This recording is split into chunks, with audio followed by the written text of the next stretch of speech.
As we've been mentioning, 4 bunker buster bombs were used, dropped from this B-1, precision-guided bombs, JDAMs, Joint Direct Attack Munitions, but the bunker buster variety, which means that they can delve deep into a building, get under where these bunkers are, and essentially explode down after they have penetrated through the earth to the lowest point. Rita mentioned that this particular building had an underground facility, and it was not clear, according to U.S. officials, whether the meeting was happening in the lowest level.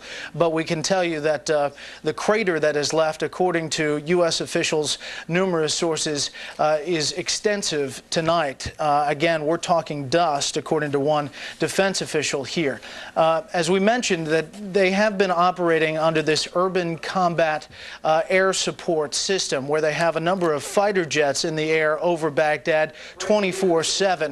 This particular bombing run was specific, based on time-sensitive intelligence, as we have been talking about, that this meeting was ongoing and that people on the ground firmly believe that Saddam Hussein and at least one of his sons were inside this building at the time it was taken out, and that's when they called in the B-1. Don't know the lag time between the time they had the intelligence and the time the strike actually took place, but we can tell you that people are on the ground now looking at that facility, U.S. troops and other U.S. personnel. And of course, I just want to bring the viewers up to date that what they are seeing on the other side of the screen, Brett, is earlier tape of what we believe was the bombing that occurred tonight, in which Saddam and his 2 sons may have been. Brett, you talk about an underground facility. The palace has had the presidential palaces have a very sophisticated bunker system. Is it thought by the Defense Department tonight that that same sort of sophisticated bunker system was where he was tonight, underneath this residential area?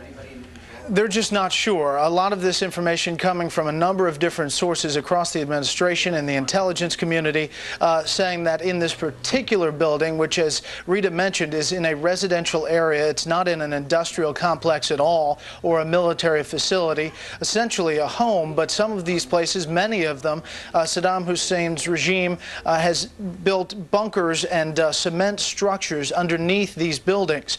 This apparently was one of those, and whether they were down in that facility meeting is still unclear. What is clear is that nothing remains at that spot. We can tell you that underneath these palaces, U.S. troops are finding huge tunnels, interweaving tunnels that connect. Some of the tunnels from the airport, underneath the airport, actually travel a number of miles toward downtown. Some of those troops are going through those tunnels and underground facilities as we speak, trying to clear them out. So far, they have not found anything specific, but we understand that it is essentially a catacomb of tunnels and underground facilities all throughout Baghdad. Brett, can you confirm what time, or do you have information in terms of what time Saddam and his 2 sons supposedly arrived at this home? Afternoon, Baghdad time, and we understand the strike happened shortly after dark. Again, as far as the lag time between the intelligence coming in and when the strike was ordered, I do not know that yet. But we're getting more information from officials across the board, as you can imagine, as the night goes on here, and we'll continue to update you. Can you give us any more information on the sources on the ground? Rita reports that it's 3 separate sources. Are those special ops, or are those Iraqis assisting us? Can't give you any specifics on that. We know it was human intelligence involved, as well as Rita mentioned some of that eavesdropping as well. A number of different sources, we're told. Defense officials staying away from the intelligence side, saying that it developed from a number of different places. So not too specific on that front. As Rita and Carl Cameron have both reported, they felt pretty confident, U.S. officials did, that Saddam and at least one of his sons were in their meeting. Brett, you've been at the Pentagon an awful long time reporting. What's the level of certainty that you're getting out of the Pentagon tonight that this story is a valid one, that indeed it was Saddam and his 2 sons? There's hope Greta, and it's the similar hope that they saw on the first night of the war. You know, there was a lot of thought in this building that that first strike actually took out Saddam Hussein and at least one of his sons back then. Then there was a decreasing sense that that really did happen as time went on, and the videos popped up with some current mentions of the Apache helicopter being down. There was then a turn, if you will, that Saddam Hussein was still alive. Tonight there is increasing confidence that he was taken out in this strike. Again, it's going to be interesting to see how to prove that, because the descriptions that we're getting on the ground of this, the remains are pretty intense, if you will. A huge crater, dust. It's going to be interesting to see how the U.S. confirms that indeed he is dead. All right, Brett, if you can stand by, go get us some more information and come back to us as we continue to follow this breaking news story. And joining me now in Washington, retired Marine Lieutenant Colonel Bill Cowan, retired Army Major General Bob Scales, and retired Air Force Lieutenant General Tom McInerney. General McInerney, extraordinary news tonight.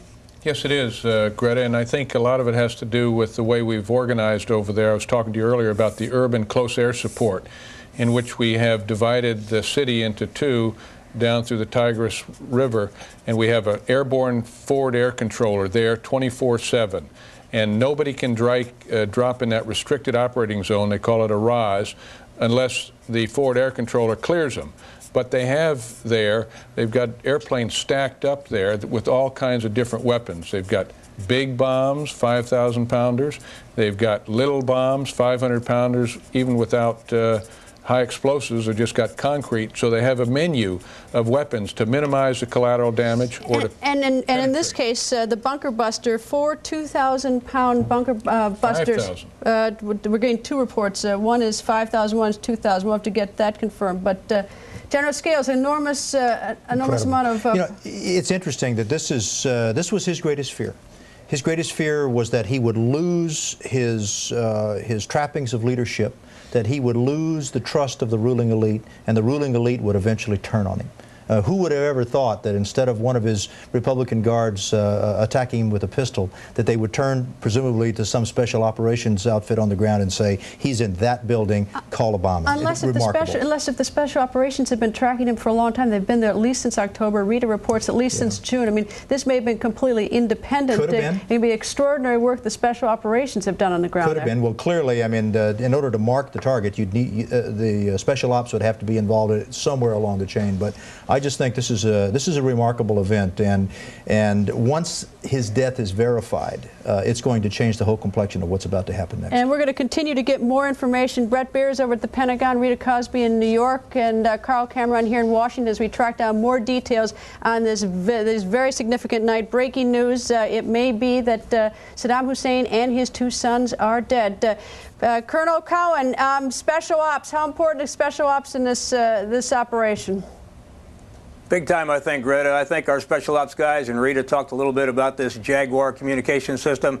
Our special ops guys have probably been inside Baghdad for some time now, putting in some signals intelligence collection capabilities that we didn't have before. Some low-level communications that we're not able to capture from satellites or aircraft flying high overhead. You got to get down closer to the ground to catch some of this stuff. We've had these teams take some of that equipment in. And we're also able to do some direction finding inside. I would suggest we've probably been monitoring his communications for a while. And when he talks about 123 Elm Street, he uses some particular code. We've probably heard that code a couple times. We did a real quick transformation of where he was to getting those coordinates, GPS coordinates, from that exact position into some munitions from up above. So we probably already had the coordinates of that place, and maybe some place he's visited or some place he's talked about. In that code we've broken. Just a lot of things all coming together here at one time to make this work. General McInerney, obviously very early on in the story, we still don't know. Brett reports that the Pentagon says it is now reduced to dust, and it'll be quite some time whether we know if indeed it is Saddam and his two sons. But what is your theory as to how this happened? Well, General Scales and Colonel Cowan mentioned a number of them, but let me put it this way. We have a huge amount of intelligence going on there right now with special ops, with drones overhead, with signals intelligence. We call it the all source. When you say signals intelligence, bring our viewers, explain this to our viewers. Well, Greta was talking about the Jaguar system and telephone systems and any kind of matching system that we know that the command leadership uses. So we have a whole group of people in our country that work this issue, and but there are other intelligence sources. There are people that know where his bodyguard goes, and they're watching him, and they've been watching him a long time. In addition, I think the songbirds may be starting to talk now. Those people looking for an opportunity that are on his side to get amnesty and to do a deal. So there are a whole host of things that it could have been. But most important thing is, Greta, we had the resources sitting above and a menu to do it very quickly. There wasn't a delay. Now, we know he doesn't stay in these places long. He moves quickly. And I bet when history writes a story that you're going to find the time that it was accomplished was somewhere between 10 and 20 minutes. All right, if you can stand by, all of you, Bret Baier has more information from the Pentagon. Bret? Hi, Greta. We're getting more clarification now of when this bombing happened. And we erroneously put up that nighttime video of that strike. That was another strike that happened. This bombing, this target of opportunity, was taken out during the day, 2 p.m. Baghdad time. The intelligence, we're told, developed in the morning, and the strike happened at 2 p.m., 2 in the afternoon, essentially. Now, this may coincide with the information about a significant bombing in a residential area. The Iraqis called it an apartment complex where many civilians were killed. We heard that from Abu Dhabi TV. We'll work on getting some of that video because as you look at it, it is a huge crater there.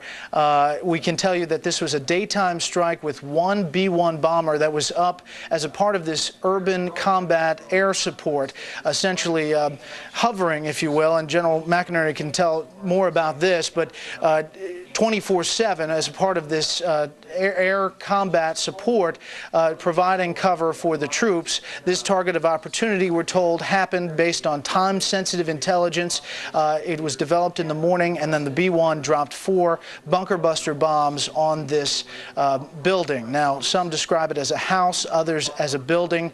What we can tell you across the board is that only a crater remains there now, and whether Saddam Hussein and his son or both sons were inside is still unclear. It is the belief on U.S. intelligence officials that they were in there for a meeting when the strike was ordered. Can you confirm, Bret, what size bomb this was, bunker buster bomb? Yeah, there were 4 2,000-pound bunker buster bombs, and they were dropped from this B-1, the B-1 Lancer. All right, Bret, if you can continue to get us some more information, you can come right back as soon as you have it. I'd appreciate it. General McInerney, the B-1 bomber, any reason why that is significant? That was chosen. Well, it was in the stack, the urban close air support stack, and it was armed with the 2,000-pounders. Initial report came out, it was 5,000, which I was a little doubtful because the B-1 can carry 24 2,000-pound bombs. And so it was loaded up with probably a number of different mixtures, and it was in this stack that we talked about and could be called on right away. What do you mean by stack? It was flying in the area, fully loaded with these munitions. There are probably 10 airplanes overhead in what we call a stack, flying with different munitions. So if they wanted a laser-guided bomb, they could have used it. I think because the weather was bad is the reason they used a JDAM. Normally you would use a laser bomb. And so we have this menu, and this is 24/7 right now, and it's primarily designed to protect our own friendly forces that are in there, and but it also is for fleeting targets, time-sensitive targets, emerging targets, as they call them. All right, the JDAM is great for bad weather. You've put the coordinates into it. Laser doesn't do well. A laser-guided bomb doesn't do well in bad weather. What would be the advantage doing laser over a JDAM anyway? I mean, JDAM has reduced this to dust pretty well. Well, yeah, but laser is more accurate than a JDAM. A JDAM may be 8, 10, even 15 feet. A laser is going to be well within 2 or 3 feet, and when you want that penetration. But they're both very good. When you drop 4 of them, it doesn't matter if you're 15 or 20. Indeed. In fact, dust is the term that Bret Baier has given us. Greg Palkot is standing by in Amman, Jordan. Greg?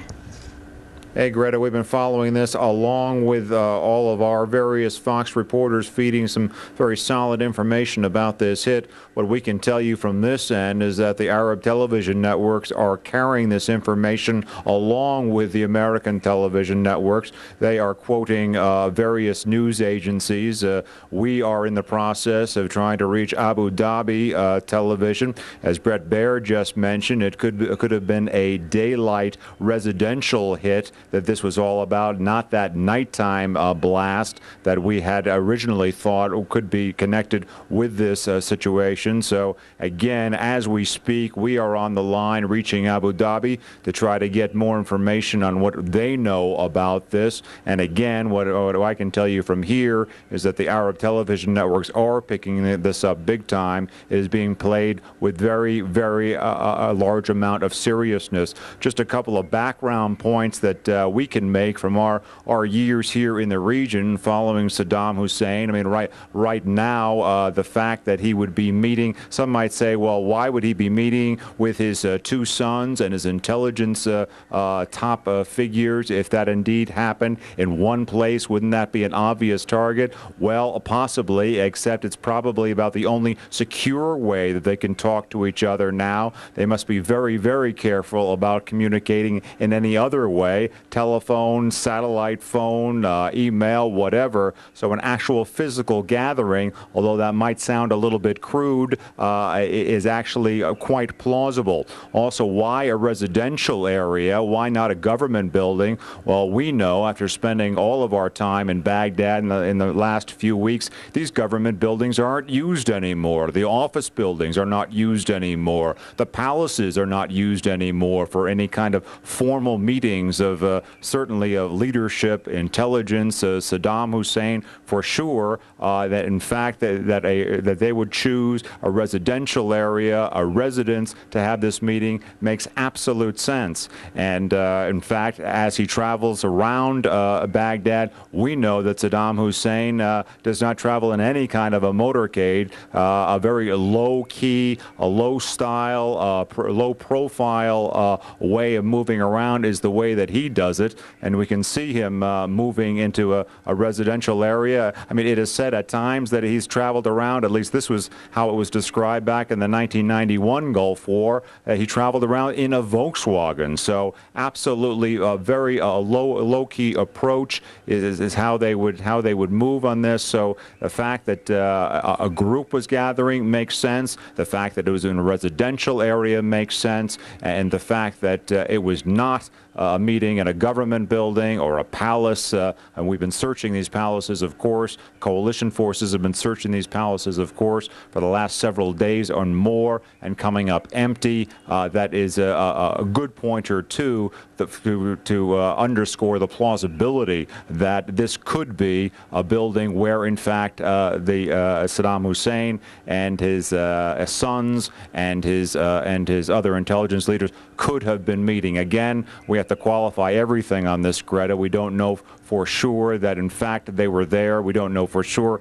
in fact, that they were killed. But one other point I might add, too, Greta, we have been seeing these groupings allegedly almost every day as we monitor Rocky State Television. If you are to believe that these videotapes are made on the days that they are broadcast, then, in fact, we are seeing the gatherings. The latest videotape that we saw today had Saddam Hussein meeting with Karzai, and Karzai, of course, a very important figure, not only the heir apparent son, but also the figure in charge with the defense of Baghdad and the defense of the central area. We saw that meeting today with him, also with Deputy Prime Minister Tariq Aziz and a few other figures. So today, again, there's no validity to these, no way to confirm that the videotapes we see each day are made on that day, but we did see a meeting that would have a composition quite similar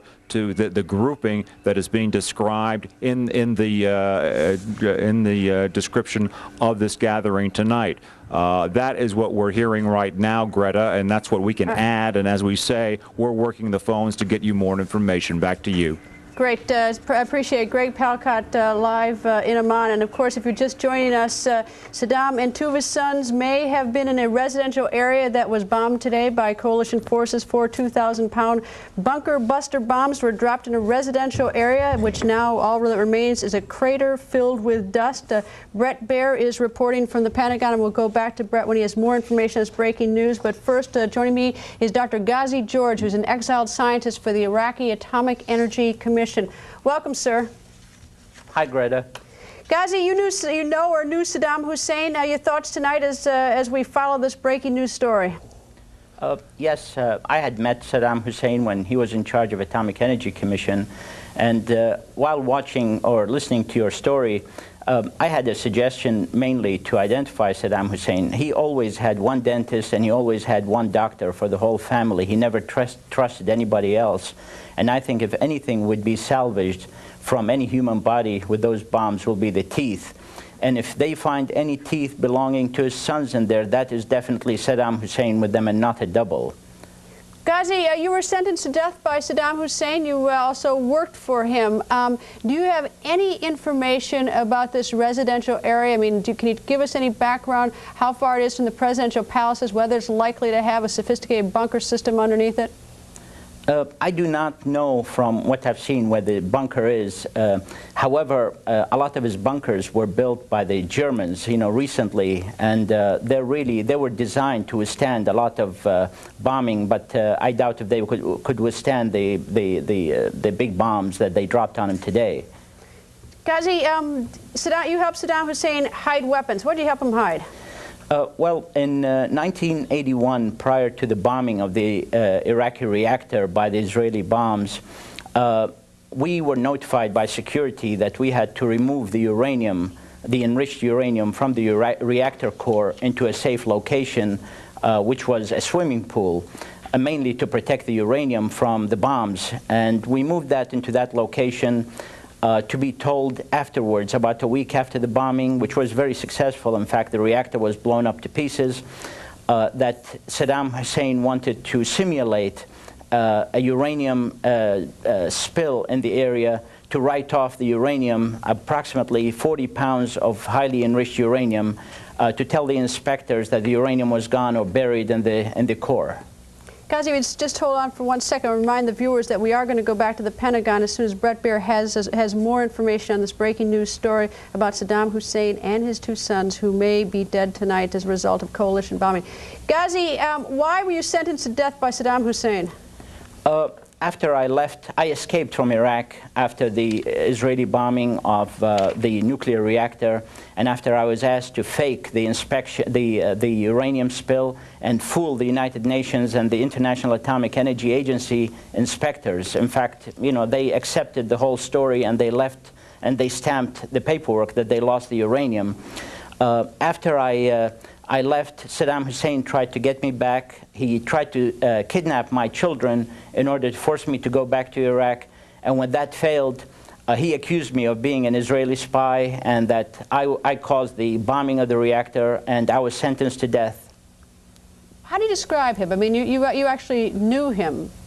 Yes. The first time I met him, it was in 1976, and Saddam Hussein was a very confident person. He has penetrating eyes, very respectable person. He was youthful, and in fact, he gained the respect of many people, including the West at that time, because he was fighting. In fact, a few years later, he fought Khomeini, and the West was with him. However, as the years passed by, Saddam Hussein became really a monster. I witnessed firsthand some of his torture chambers, that he used to use radioactive material in order to poison and irradiate prisoners. In addition to that, I had witnessed him faking the spill for the reactor bombing and telling the inspectors that we lost the uranium while he was hiding it to make his bombs out of that uranium. So Saddam Hussein was very smart, and I'll tell you what, for the past 11 years he had fooled the United Nations inspectors and fooled the world, in fact, except when the president had mentioned and insisted that Saddam Hussein had the weapons of mass destruction, and we're seeing the evidence these days. Have you seen some of the videotape of Saddam that we played on American television that's from Iraqi television, in which Saddam supposedly is speaking? Some of the recent tape? I watched the immediate one after the initial bombing, the first bombing, and definitely that person was not Saddam Hussein. If you notice that Saddam Hussein, the doubles of Saddam Hussein, never appear on video with his sons. His sons, in many ways, are like Saddam. They resent anybody else but themselves. And this is what I mentioned earlier in this video. If one finds out that his sons were in the bunker that was destroyed today, Saddam Hussein was with them, definitely. Do you have any theory why he didn't flee? I mean, if he's just a short distance from the presidential palaces, the coalition has rolled over the Republican Guard. They've got at least one palace. Do you have any thought on why he didn't run? Yeah, you see, Saddam Hussein always, and I think Mr. Speaker really described him really well. He always pictures himself as Saladin, who is the guy who won the battle against the Crusaders. Saddam Hussein would rather die because if he is caught by the Americans, he's going to be humiliated if he's caught alive, and he's going to be taken to court as a war criminal. On the other hand, if he's caught by his own people, they're going to rip him apart because a lot of people hate him in there, and he's hurt and killed many, many people there. Ghazi, yeah, go ahead, I'm sorry. This is what I say. I think and I do believe that he would rather die rather than get captured. Ghazi, thank you very much for joining us. To remind the viewers who are just tuning in that Saddam Hussein and his two sons may have been in a residential area tonight or to this afternoon Baghdad time that was bombed by coalition forces, leaving a huge crater and dust, if anything at all else besides that. Bret Baier has been reporting on this. He's at the Pentagon. We're going to check in with Bret in a few moments. General Scales, extraordinary the bombing that's done on such short notice, isn't it? I think it's amazing. It just shows you how far, as Tom talks about, this air-ground team has come. The ability of special operating forces and coalition forces to strike immediately from the air.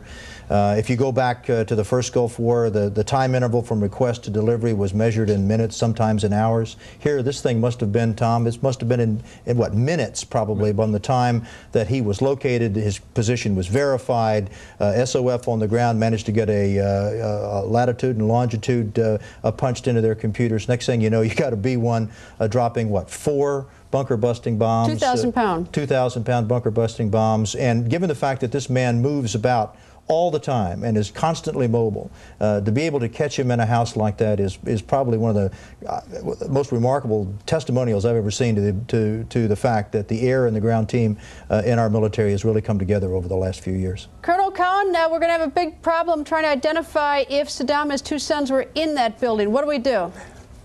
Well, I was thinking about this, Greta. Looks like we're going to be trying to do DNA on dust, according to what we're hearing about what's left there. Going to be hard to tell. You know, if it's as badly destroyed as it's indicated, we may not find anything. And incidentally, Greta, let me go to the map real quickly if I can. I think I know where this happened, and I can at least show our viewers what we have here. Just a reminder, here's the airport, and our troops have come up here to the presidential palace area, and it appears that he may have been struck right in here, which is barely a mile or a mile and a half away. So in the context of how close he was to us, that's pretty interesting. In fact, as the Speaker mentioned, he may not really have known how well our forces were doing in all the places that we actually were inside that city. You know, General McInerney, one theory could be, as we do exercise some caution to make sure, I mean, it's going to be a while if we know this is true, but if he's that clever, maybe he had a body double and set us off on a wild goose chase, but he hasn't shown any cleverness, he hasn't been clever in this whole war. Well, it could very well be, and I don't think you'll find Secretary Rumsfeld being euphoric on it because he's a very pragmatic, takes a pessimistic view, doesn't try to oversell the issue, and frankly, I'm right there too. I'd want to be euphoric, but he's a very slippery chap. He's had 9 lives at least. Whether this was his 10th one or not, we just have to wait and see. Now, they've got a lot of different sources they're working on. And I'm a little surprised that this late he's still around there, because I thought he You mean that close to that close downtown Baghdad? Yes, I thought he might have been heading for Syria by now. But again, you don't know. He's very nervous about people around him because they say they're starting to become songbirds, and they're going to let the word out. and he doesn't trust anybody, and he shouldn't trust anybody. General Scales, you know, we always think of them sort of in terms of your own mind. I mean, I would have been out of there by now, but he's a crazy man. He's a cruel man, and we can't really think of him through our own, what we think would be rational to get out of there. You know, everybody talks about his Islamic roots. I have a more of an image of Hitler or Stalin. You know, the idea that Hitler was in his bunker on the, whatever it was, the 25th of April 1945, and he was determined to die in that bunker because of this messianic. But they fought back. I mean, there's been virtually no resistance to this. I mean, there's been horrible sniping, and we've had you know, death on the coalitions, but this has not been a very forceful military. No, but I'm talking about what Saddam thinks about himself. This sort of messianic image he has of himself, and the fact that he still, even if he loses the war and he's humiliated, I still think in his own mind he has won simply because he's eluded capture. I mean, that's just the sort of mind we're talking about, sort of the mind of Hitler. Let me stop you for a second. The video that we're now looking at, we think maybe, and I underline maybe the bombing earlier today in that residential area where Saddam and his two sons may have been. We're not positive about this video. It's clearly a video of something is bombed out, but as we get more details, of course, we'll bring it to you. Carl Cameron is standing by. Carl? Hi, Greta. Well, we're getting a little bit more information, and if that video is of the site, beneath that rubble, we're told, would be something like a restaurant. U.S. government officials saying that part of the intelligence that led them to today's attack, a B-1 dropping 3 massive 2,000-pound JDAMs on this target of Iraqi leadership opportunity, was apparently a restaurant, or what one source described as some sort of a dining facility in which on the ground human intelligence, which is to say somebody tipped off U.S. government officials that there were as many as 50 or 60 Ba'ath Party leaders and Iraqi military officials planning to have a fairly high-level meeting about ongoing intelligence strategies. Now, what exactly the topic of that discussion was is open to a great deal of conjecture. A senior Bush administration official reached tonight in Washington is striking a somewhat more cautious tone to all of this, saying that they just don't know who was in that meeting. The way we've been able to piece together the chronology of what happened today, the U.S. government got some information that this meeting was to happen, and as we've reported repeatedly, it was time-sensitive information, and there was an indication from a senior Bush administration official just a short time ago that these individuals gathered at this restaurant or dining facility intended to be there for some time. Now, we know from Bret Baier's reporting that the bombs dropped around 2 o'clock in the afternoon, 3 o'clock in the afternoon, so it may have been something of a luncheon meeting. The Bush administration official source that we spoke with cautioned that they just do not know at this point who exactly was in the building when the JDAMs hit it.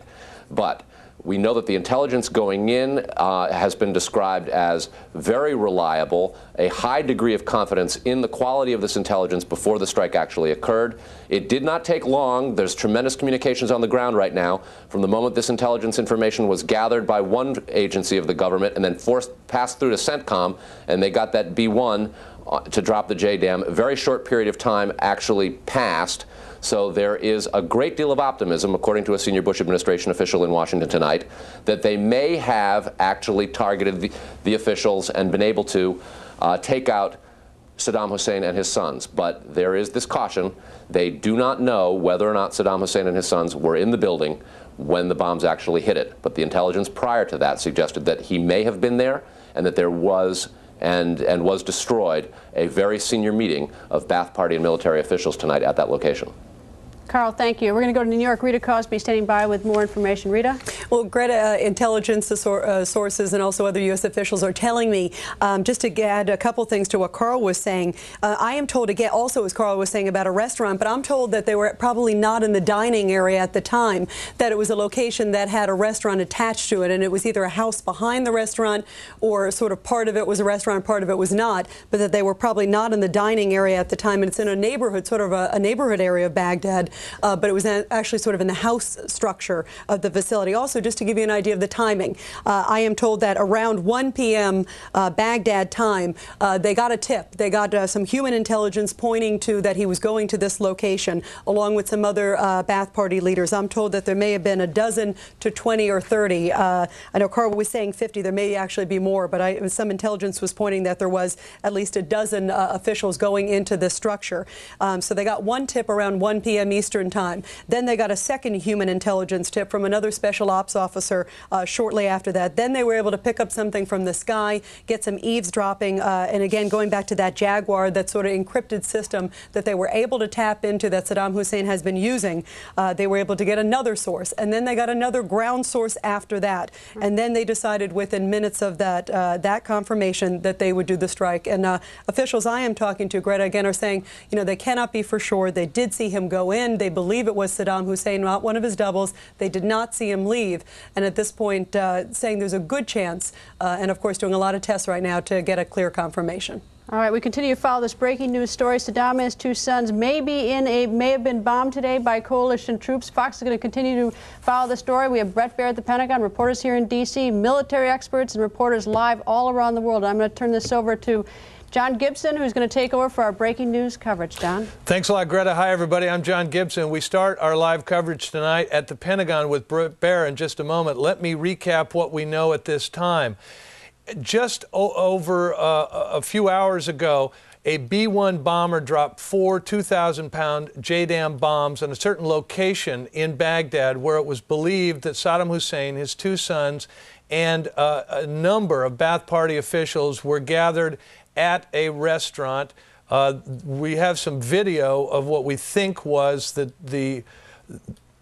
this is video of a JDAM bomb, but the bombing that occurred that may have gotten Saddam Hussein was in the daytime. This is just illustrative of the kind of explosive power of one of these bunker buster bombs, and there were 4 of them dropped on this place where they believe that Saddam Hussein and his sons and a group of Ba'ath Party officials and intelligence and security officials were gathering to plot their next move. U.S. officials, as you've heard Carl Cameron report, are not certain they got Saddam Hussein. They did get the building. They did get a lot of people who were in the building, but they do not know at this moment if Saddam Hussein was actually struck. Bret Baier at the Pentagon joins us now. Bret, what can you tell us?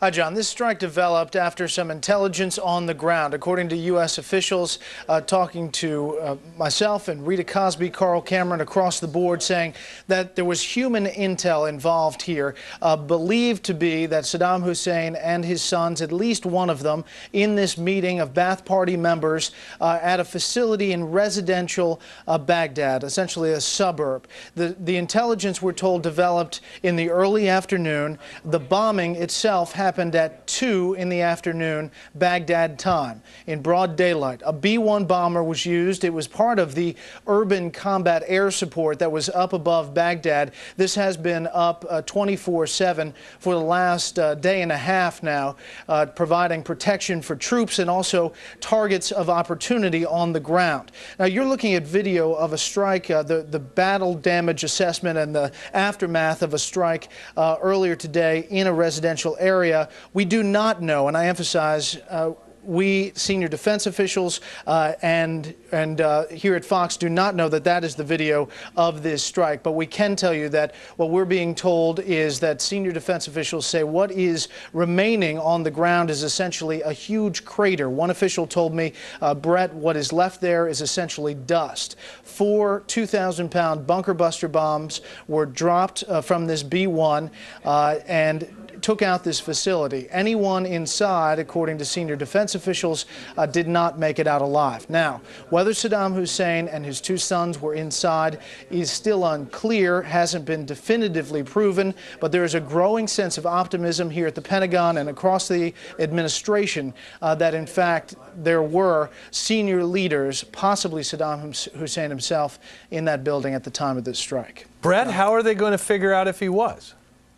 That's interesting. There will be U.S. troops on the ground, we are told, to check out this site. Now it has been, it'll be a day in about, it'll be a day in about 8 hours since the strike, and we will see as at first light here in Baghdad whether we will see U.S. troops in this particular area. Now, I understand that it is to the north and east on that side of Baghdad where this particular building is, and again, that video that we saw earlier, we're not sure that that matches up with that description, but Brett, they're going to get people on the ground. Brett, let me just tell you, we got a call. Our Mansour Ijaz, who is a Fox News intelligence analyst, is coming into the studio a little later, but he has made a call, and from an intelligence service in the Mideast that he has contacts with, he has gleaned this information. The intelligence service he talked to, and I'm reading this off the computer, says that Saddam and his sons and this group were gathered at this restaurant in order to make final plans to get out of town. They thought that this would be the last night before the U.S. started hunting them down. The U.S., after all, had just taken up camp inside Baghdad. Also, Mr. Mansour tells us Qusay and Uday would never be in the same room together otherwise, if it wasn't so important. One of the people who was supposed to be in the meeting evidently sold them out, and that is where the intelligence came from to target that particular location. Brett, it's from Mansour. His sources are usually pretty good. What do you make of it? Well, I think that's a definite possibility. Officials are telling us, a number of my colleagues, similar details. Rita Cosby has reported some of that already, that a number of U.S. officials said that this meeting was essentially a get-out-of-town meeting for top leaders, including Saddam Hussein and his sons. Here at the Pentagon, they're not getting into that detail on intelligence. I can tell you that other U.S. officials have told us that this target came up very quickly after a number of sources on the ground essentially pinpointed where this meeting was happening. They knew it was going on. They called in the strike right away, and it happened about 1 hour after the initial intelligence, the tip, developed on the ground. What remains, we'll have to see at first daylight whether there will be a lot of troops over in that particular area, but I can tell you that it was described to me as a huge crater. Now, this particular facility, I'm told, had an underground bunker complex to it as well. Rita Cosby has reported that her sources say that they believe the meeting was happening in another part of the building, not in the underground, but I can tell you 4 bunker buster bombs, the 2,000-pound version, would essentially take out anything in and around that area. Okay, Bret Baier, I know you need to go gather some more of information for us, so please do. Meanwhile, if Saddam was killed by this big blast we've been talking about, is this war any closer to an end? Let's ask Fox News military analyst Lieutenant General Tom McInerney in Washington and Lieutenant Colonel Fred Peterson with me in New York. He's a military affairs editor for WorldTribune.com. General McInerney, obviously this is a very big deal. If this is the case, is it your judgment it would be the end of the war? No, John, there's still remnants to fight, but it's certainly going to expedite things. I don't see a formal handover, a formal surrender necessarily as we would normally do. Let me take you and show you in the screenwriter exactly what I think the situation is and what happened, if you may. On the screenwriter here, I've got in red is where our friendly forces are and the excursion we went in, and in the white right here, that little dot right there, is where I believe that restaurant was. We have this lodgement that you see in red as well there, right there, and then we have a lodgement right here with the Marines in this area. So we're building up these lodgements, and of course then we have the airport lodgement. Now above what you see is we've got, and what enabled us to do this so quickly is we've got a what we call urban close air support.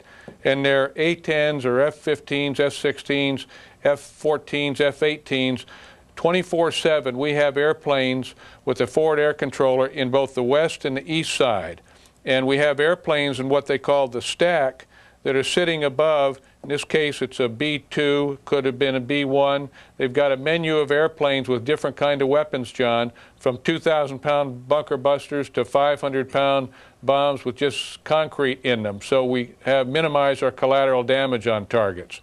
We also have up there, we've got the Global Hawk and the Predator. So we have this 24-hour stare of our intelligence, surveillance, and reconnaissance. This whole city now is a separate restricted operating zone, and the only way you can drop anything in there is go through one of those airborne forward air controllers, either on the east side or the west side. This was developed at Nellis Air Force Base 6 months ago, and it is proving to be, if in fact we did get Saddam, a very powerful concept of operations. General, hang on for just a second. Here in the studio with me, Fred Peterson, who is a retired lieutenant colonel from the Marines and writes about these matters with worldtribune.com. Fred, you have some interesting information from your sources, and that was that this restaurant is in a neighborhood called the Mansour neighborhood. Exactly. Mansour neighborhood, however, it was not a residential district. This is a commercial district. It is specifically the Al-Sa restaurant within the commercial district within Why would Saddam Hussein neighborhood. be there? Saddam Hussein would be there because there is no government building or no government-owned facility in Baghdad that was safe. Each one was a marked target. It was considered by the leadership that the Allies would not bomb a commercial neighborhood, and in fact they have really accepted our own assurances that we wouldn't bomb civilians. Civilians are off target, as indeed they are. There were 30 members, as our sources have it, of the Ba'ath Party, of IIS, or the Mukhabarat, their intelligence service, and the senior leadership of the Ba'ath Party that was located here, and indeed they were, according to our best sources, plotting their exit strategy. It appears that they intended to go to Tikrit. Is this the neighborhood where Saddam Hussein was walking around? Is that the same neighborhood? It was the same neighborhood that you see in the picture. Our sources from Washington tell us, and very good sources, U.S. government, that they confirmed the identity of Saddam Hussein at that time, and you can see in that clip smoke rising in the background, which was able to help us pinpoint the location of him with great specificity. Our ground assets were then able to follow him through a number of technical I must means. tell you, Fred, a lot of people have said this tape was not made recently. It appears it was made a month or so ago when it was still a bit cooler. This was not a contemporary tape. Your sources think it was? We had, and a quote-unquote Friday's tape was Saddam, and that is from a U.S. government official in Washington. You know, General McInerney, there's a certain sense that Fred's information makes, and that is that Saddam Hussein knew your colleagues in the Pentagon and your colleagues in the bombing campaign were not going to purposely bomb civilian neighborhoods. He probably had a free walk around there. Sorry we changed our rules, John. The fact is that anywhere he is, and we've been looking for him, he's going to be a target. Now, I'm not sure. I kind of leaned what you said. That was a 90-some degree day, and it doesn't look it's 90-some degrees out there that day. But be that as it may, we've got a lot of sources looking. We'll find out soon. The fact is we had a very quick response on this emerging target, and it was due to the urban close air support setup that we had there and the way we had airplanes available with a different menu of weapons to do this.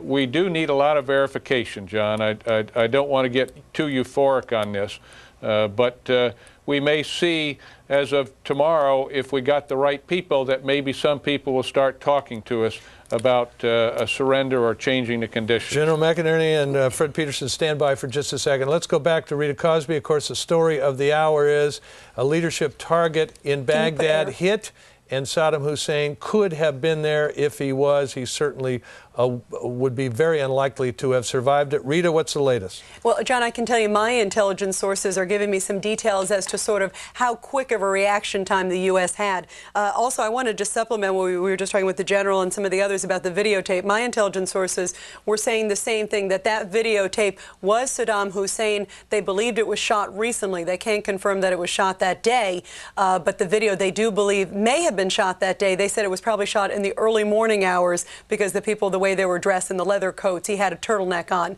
But they were saying to me all along that they believed Saddam Hussein was alive. In fact, I've been reporting that since the very beginning.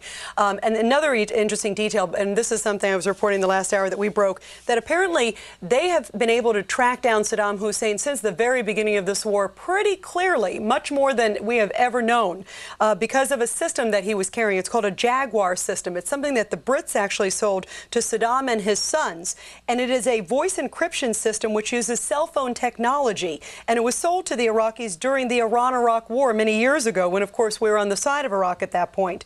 The Brits basically told Saddam and his people there's no way, it's going to be impossible to encrypt this. It's based on sort of a hopping system. It hops a number of different points. It's very complicated, but it's very difficult to be able to break that code. They said it's impossible is what they told Saddam. Well, since then, they've gotten some new technology that they shared with the U.S., being able to essentially break that code. And the U.S. was able to break that code and basically be able to track him. The other way it also was helpful to them is that apparently his doubles were not using this piece of technology, that only Saddam, his sons, and some of his key leaders. So they've been able to basically eavesdrop and get a good sense of what his group has been talking about and a bit of his movements, to the point where we think we have been close to getting Saddam Hussein.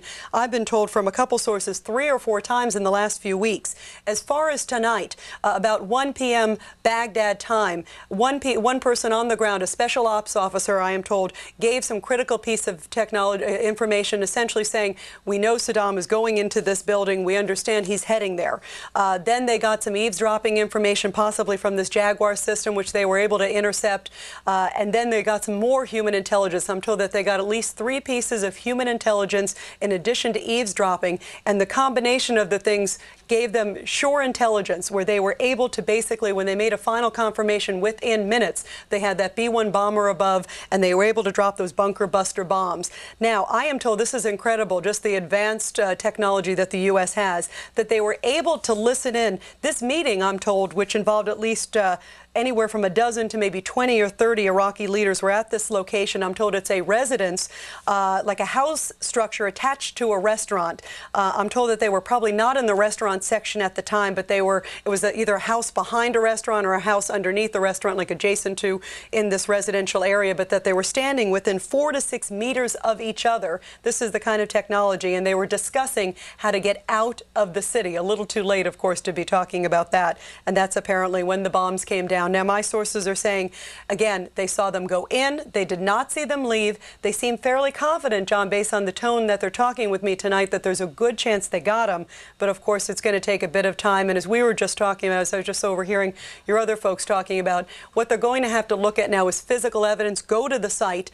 Go see if they have remnants of him and his sons and these other Iraqi leaders. The other thing is communications. Remember, we were able to really eavesdrop to see if there's any communications amongst these leaders who they think were also there, amongst Saddam and others. Others may be talking about it. So there's a number of things they can do to try to get verification, but it could be some time. Back to you. Cosby, thank you very much. Let's go now to Amman, Jordan. Greg Palkot is standing by, where, of course, everybody is very interested in what may be the result of this American bombing today that could have taken out Saddam Hussein. We don't know, but they are hopeful. They believe leadership figures were in the building which was bombed. Greg Palkot, what do you got on your end? John, we got bits and pieces here. One government source is saying that the area that was hit was the Mansour district. I can tell you a little bit about that. That is on the western side of Baghdad. That is an area we would describe as upper middle class. The homes there are villas. Interestingly enough, Mansour was the former neighborhood of Deputy Prime Minister Tariq Aziz. His wife wife, as you know, he is Christian. His wife still attends a church in that area. The video that we were looking at that was shown on Abu Dhabi television, which some people, I know I heard Brett Baer mention this about 20 minutes ago, some people believe might illustrate the bombing target is a commercial building, and that would sink in with yet another bit of information that I know Rita Cosby has been talking about, and that is that a restaurant was the site of this bombing. What we can also say is what we saw today, and that is we saw Saddam Hussein in a videotape that was broadcast on state television. He was with one of his sons, Quzai, that's the important son, that's the heir apparent, that's the one that was in charge of the defense of Baghdad, as well as the Deputy Prime Minister Tariq Aziz and a few other officials. There's been another bit of information as I track all of our sources, not just here, but what we're giving across on Fox News, that perhaps there was only one son present and not both sons. That would sink in with the visual that we saw in this videotape. I must also say, although it's not clear how much this then moves this story forward, is that the video that we saw today of Saddam Hussein was clearly not in a government office, a building that we had ever seen before. Each one of these videos that we've been seeing the last week looks different, and this certainly looked in a very hunkered down locale, and the quality of the video was different. One or two other background pieces I can give you, John. Some people say, well, why are all these people gathering? Well, why aren't they doing it in ones and twos? Well, they have to meet, and now that the U.S. and coalition forces are in Baghdad, communication lines easily tapped, whether it's phone or computer or satellite. So, in fact, the very simple process of meeting together and exchanging information does make sense. So once again, this Mansour area, a very interesting, high-level governmental residential area. One last point I should mention, John, bizarrely enough, however, if it is indeed this Mansour area, you're about a half a mile from the presidential palace where the 3rd Infantry Division is now in place. Back to you. Greg Palkot and Amman. Let's go now to Washington and Carl Cameron, who's been digging into the story on this possible strike, or definite strike, possibly on Saddam Hussein. Carl, what can you tell us? John, well, we can tell you that a senior Bush administration official tonight does confirm that it was the Mansour neighborhood of suburban Baghdad. And whether that is the actual video, the scene is described by a variety of sources around Washington tonight as being a tremendous crater, very, very deep. But the administration, as well as other government officials, being very cautious tonight, saying that while there is a great deal of optimism and there was a fair amount of confidence in the intelligence information that Saddam Hussein, his sons, would be at this meeting of Ba'ath Party leadership and military leaders at this restaurant facility or the building adjacent to it, and that there is some ground intelligence that suggested that Saddam Hussein was actually seen going into the facility itself before the JDAMs were dropped on it. They didn't see anybody come out, and they cannot yet confirm that Saddam Hussein and his sons were there when the bombs fell and or were killed. Part of the reason for that caution is, as Mr. Palkot was just telling us a moment ago, Greg pointing out there's a lot of bunkers in Baghdad, and Saddam Hussein has made very effective use of them. Catacombs strewn throughout Baghdad. They had planned to have an underground subway system years ago, and it never got finished, and that's one of the things that Saddam Hussein has turned into his sort of subterranean command center. And it is entirely possible, in fact, there is some reason to suspect government officials now reviewing their records to find out if, in fact, this very building that was bombed today may not be very close to, if not, in fact, on top of the bunkers and that network of tunnels. Saddam Hussein has used these tunnels in the last 3 weeks to escape some decapitation attempts beyond that which actually started Operation Iraqi Freedom now almost 3 weeks ago. He has used them before. There have been a series of attack attempts on leadership targets since that first one at the beginning of the war. And our intelligence officials are saying that, in fact, it is believed that Saddam Hussein has made effective escape routes of them in the past, and that is one of the reasons for caution now. A senior Bush administration official in Washington tonight again saying there is a lot of growing confidence, but they are going to be cautious until such time as further assessments can be made.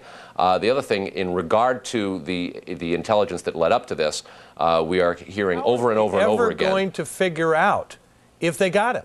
I mean, there's complete destruction there. If he was in the building, he'll be vapor, wouldn't he? But that will be evidenced soon. The sheer lack of any command and control at this for the last couple of weeks. There have been a couple of times where Republican Guard units have actually moved like a military. They would launch some sort of a response attack and then actually move in tactics that appear to be directed by a military mind, as opposed to some of the random chaos and the Fedayeen types of guerrilla warfare attacks that we've seen. There have been some military responses that look like an army from the Iraqis, although minimal in the last couple of weeks.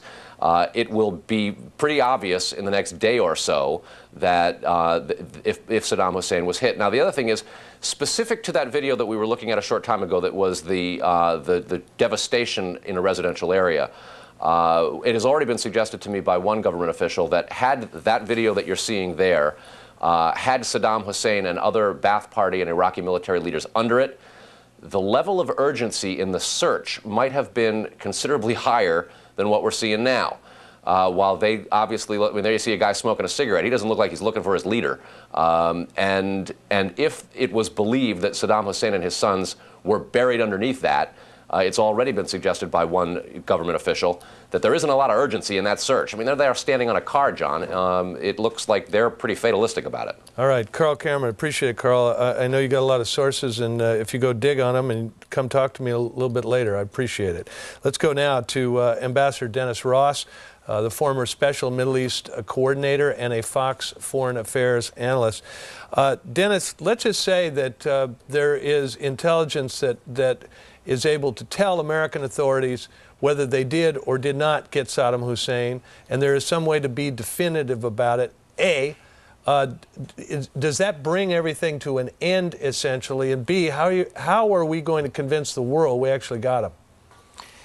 John, I think you're actually putting your finger on what may be the best way to evaluate this. We may not have any way of knowing soon in terms of definitive proof, but there's another way to see it, and that is, I don't believe that if Saddam is dead, that for a period of longer than, say, 2 days, you're going to see resistance continue. Indeed, what you may well see is those who are prepared to sue for peace, those who are prepared to say it's time to save Baghdad. And from that standpoint, if he's dead, I would expect that whoever is left is going to look for ways to separate themselves from his legacy and certainly, perhaps, approach us. So I think one of the best ways to determine whether or not this is true is to see what happens in the next day or two. If, in fact, you don't see that, if there is continuing resistance, then I would say he probably was not killed in this. If we do see what amounts to an imminent collapse, then it's a pretty clear indication that those around or those who are in the position to know now believe that he's also gone. You know, Dennis, we live in hope. I mean, if this guy is dead, the war ends early, and everybody wants that. But this is a guy who spent 2.5 minutes at his own son's wedding rather than hang around a crowd, who's been traveling underground for a long time. And to suddenly come above ground into a restaurant in other words, out of a bunker, protected, right. It seems a little illogical to me. From your experience with these people, why would he do that? Well, one possibility is that he didn't have any other way to be communicating. That's one of the points that has been raised. I tend to be a little bit more dubious. This is a guy who has lived in the shadows. This is a guy who always focuses on how he can survive. Why right now would he come together with as many as 50 people? This would be a point also for him not to do it, not only because he wouldn't want to create such a convenient target, but at this point he may not be so trusting of a large number of people. I have a hard time believing that he would be in any setting that is really larger than about 10. If we're talking about a number significantly larger, that doesn't seem to make much sense. It doesn't seem to fit his pattern. And it's also conceivable that he might be very big into disinformation right now, trying to create impressions that he's one place when in fact he's someplace else. Yeah, Dennis, stand by a second. Let's go back to the Pentagon. Brett Baer is there with some new information about that video we've been looking at.